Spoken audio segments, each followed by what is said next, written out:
Hello ဒီနေ့မှာတော့အရန်စားလို့ကောင်းတယ်မှုတ်ကြော်ချင်းပဲစားတော့လေးလုပ်ပြပါမယ်နော်ပထမဦးဆုံးကောင်းငင်းမှုတ်ကို6ခွက်သုံးထားပါတယ်ပြပြအီးလေးစားချင်တာမို့စားမှုတ်ကို2ခွက်ပဲသုံးထားတယ်နော်ဆိုရာမှုတ်နဲ့စားတို့ကိုလည်းထည့်ပေးလိုက်ပါတယ်ဇွန်းနဲ့တီချာလေးမှွေပေးပြီးတော့ရေကိုနည်းနည်းစီထည့်ပြီးတော့ဖြည်းဖြည်းချင်းနှဲပေးလိုက်ပါတယ်နော်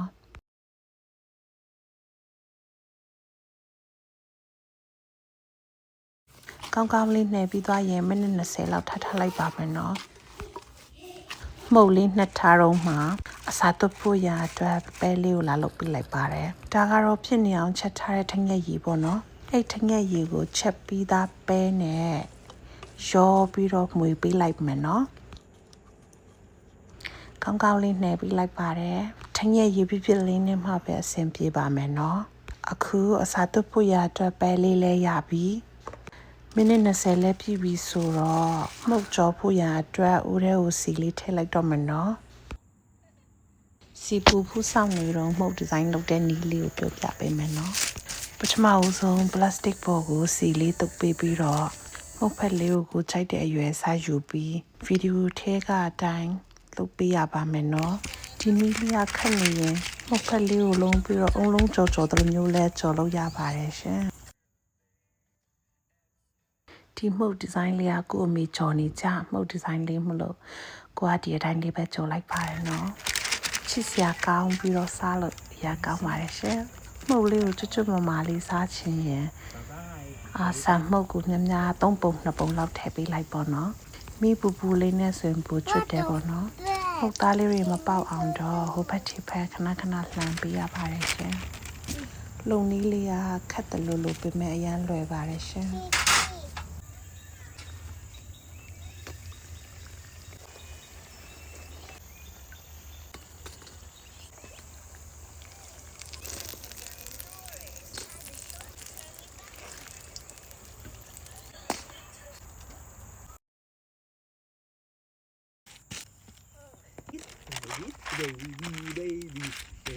baby hop shit me do more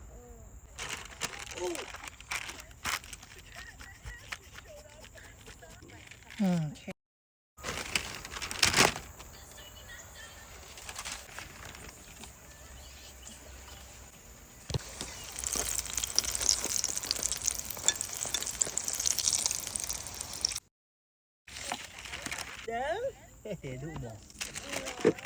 oh no which it's all motor 10-minute break oh no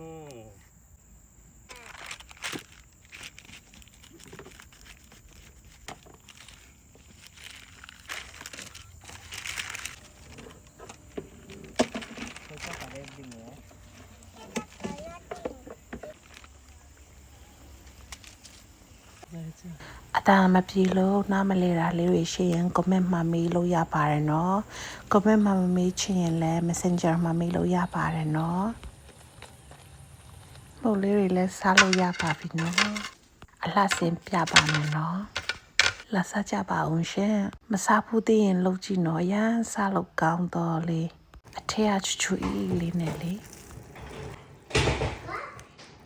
ထငယ်ရေမွှွေးလေးနဲ့ကောင်းမှကောင်းအားလုံးပဲဆင်ပြေကြပါစေနော် bye bye thank you